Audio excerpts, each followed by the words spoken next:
বলে দিতে চাই, কেরানি সামুন মাহমুদ না, হাজারো সামুন মাহমুদ এই মাজারের আশেপাশে বাড়িঘর তৈরি করে বসে আছেন। তাদের উদ্দেশ্যে আমার স্পষ্ট বার্তা, আপনারা মাজারের জায়গা দখল করে আছেন, তওবা করে মাজারের জায়গা ছেড়ে দেন। আপনারা পার পাবেন না, সিলেটবাসী আপনাদেরকে ছেড়ে কথা বলবে না। আরেকটা বিষয়, এই আরিফুল হক চৌধুরীকে কেন রাখা হয়নি? কারণ আরিফুল হক চৌধুরী সার্ভে করার কথা বলছিল, মাজার কমিটির সাথে বারবার বসছিল। একবার বসা হয়েছিল যাতে মাজার যারা খাদেম দাবি করছেন তারা যাতে 75% ওনাদের কাজে ব্যবহার করা হয় ওনার টাকা, আর 25% যাতে বিভিন্ন ফান্ডে ব্যবহার করা হয়, গরিবী ফান্ডে ব্যবহার করা হয়। এটা নিয়েও আরিফুল হক চৌধুরী সাহেব বসেছিলেন ওনাদের সাথে। এই যে খাদেম নামের বন্ডরা ওনার কথা শুনে নাই। আজ কেন এইখানে আরিফুল হক চৌধুরীকে কমিটিতে রাখা হয় নাই, তার স্পষ্ট বার্তা যে ওনাদের সাথে আরও আগে বসেছিল, মাজার উন্নয়নে কিন্তু ওনার ভূমিকা ছিল। আপনারা ডিসি, শুধু এই ডিসি সারোয়ার আলমকে এখান থেকে সরানো হয়েছে শুধু সিলগালা করার কারণে নয়, এইখানে আরও অনেক কিছু লুকায়িত আছে। প্রথম বিষয় হচ্ছে, উনি শুধু এই মাজারের টাকার হিসাব চায়নি, উনি প্রথমে চেয়েছেন মাজারের যতগুলো জায়গা আছে করে বের করবেন। উনি এই মেসেজটা যখনই মিডিয়াতে দিয়েছেন এবং কি ওনাদের সাথে আলাপ আলোচনা করে বলেছেন, তখনই ডিসি সারোয়ার আলমকে এখান থেকে প্রত্যাহার করা হলো, বদলি করে দেওয়া হলো। আমরা ধন্যবাদ জানাই যারা এইখান থেকে, যদিও ডিসি সারোয়ার আলম চলে গেছেন কিন্তু সিলেটবাসীর চোখ খুলে দিয়ে গেছেন, একটা মেসেজ দিয়ে গেছেন মাজারে কি চলছে, কিভাবে লুটপাট করে খাচ্ছে, এগুলো স্পষ্ট করে কিন্তু উনি দিয়ে গেছেন। আমরা যে সিলেটবাসী এতদিন অন্ধের মতো এদেরকে বিশ্বাস করতাম, সেই অন্ধের আমাদের এই চোখে চশমা পরে উনি দেখিয়ে গেছেন যে এই মাজারে কিভাবে লুটপাট হয়। 3 দিনে 17,65,000, তার মানে 760 বছরে কত টাকা জমা হওয়ার কথা ছিল। মাজারের কোনো উন্নয়নে 1 টাকা ওনারা ব্যবহার করেনি। সরকারি ফান্ড থেকে বিভিন্ন উন্নয়নমূলক কাজ করা হয়েছে, মাজারের ফান্ড থেকে 1 টাকাও ওরা ব্যবহার করেনি।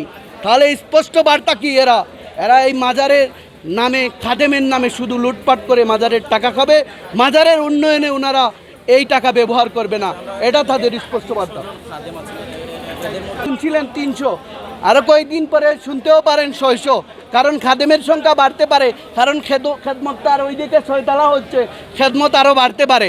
সেই খেদমতটা আর খেদমতে নাই, কিন্তু ওনারা খাদেম নাম লাগাইয়েই কিন্তু টাকার ভাগ নিচ্ছেন। খেদমতে নাই কিন্তু খাদেম নাম, ওরা কিন্তু লুটপাট করে খাচ্ছে। 3 দিনে 17 লাখ টাকা হয়েছে। এখানে জন্নার পাড়ের হিসাব কয়জনে নেয়? জন্নার পাড়ে একটা গোষ্ঠী বসে আছে, ওইখান থেকে টাকা তুলে, মানে চাঁদার মতো টাকা তুলে, মানে একটা পানি দিয়ে, সাধারণত শাহজালাল সাহেবের দরবারে আসে মানুষ ফ্রি পানি খাওয়ার জন্য, সেই পানি থেকে টাকা রাখে জন্নার পাড়ে।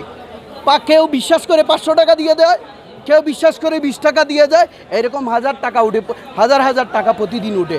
এর হিসাব কয়জনে নিছেন? এইখানে শাহজালাল সাহেবের যেখানে কবরস্থান রয়েছে, অর্থাৎ মাজার যেই জায়গায় রয়েছে, এইখানে দাঁড়িয়ে 5-7 জন বিভিন্ন মানুষের কাছ থেকে সিন্নির মানত, এই মানতের টাকা নিয়ে যাচ্ছে। এই হিসাবগুলো কে দিবে? এইখানে কয়েকজন মোমবাতি, আগরবাতি, গোলাপ জল বসে বসে নিচ্ছেন, তোবারক নিচ্ছেন, এগুলো নিয়ে বিজনেস করছেন। এই তোবারকের হিসাব কে দিবে? কয়জন পাচ্ছেন? আমরা সিলেটবাসী কয়জন হিসাব তোবারক খান এইখানে? তাহলে প্রতিদিন ওনারা এই যে এই মোমবাতি আবার এইখানেই চলে যায়, মোমবাতি মানুষ নিয়ে আসে এইখানে জ্বালানোর জন্য। ওনারা কি করে, পরে জ্বালাবোর কথা বলে এইটা আবার বিক্রি করে ফেলে। আপনারা দেখেন স্পষ্ট, কালকে আমি ধরেছি ছাগল লুকিয়ে রেখেছিল ওই যে বদ্ধ করে, ওইখানে একটা ছোট্ট টিনের ঘর, দেখবেন এখানে কি দরকার এই টিনের ঘর রাখার?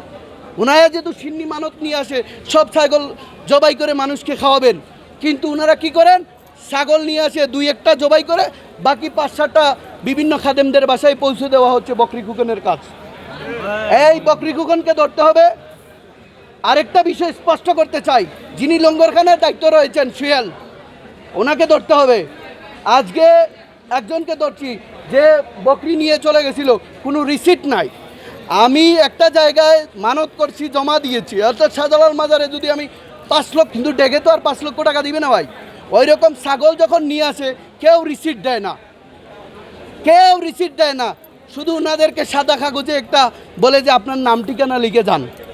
আর এগুলা কি, এই আমার ছাগল কোথায় যাচ্ছে, আমার একটা জবাবদিহিতার বিষয় আছে না? চিন্তা করেন কত পরিমাণ দুর্নীতি এই মাজারে হয়। তারপরে আরেকটা বিষয়, পর্যটকরা একটা বিষয় দাবি করছেন এখানে, বলছেন যে এখানে যদি রান্না করার কোনো গ্যাস বিল নেওয়া হয় না। ওনারা কিন্তু গ্যাস বিলের নামে টাকা নেওয়া হয় বিভিন্ন পর্যটকদের সিন্নির টাকার থেকে। আপনারা চিন্তা করেন, পর্যটকরা আসে এখানে একটু, যে এখানে আমার মাজারে আসছি একটু শান্তির জায়গা, সেই শান্তির জায়গা বসারই জায়গা নাই, কি শান্তি পাবে এইসব মানুষ? আপনি বসার জায়গা তৈরি করে দেন, আপনি এখানে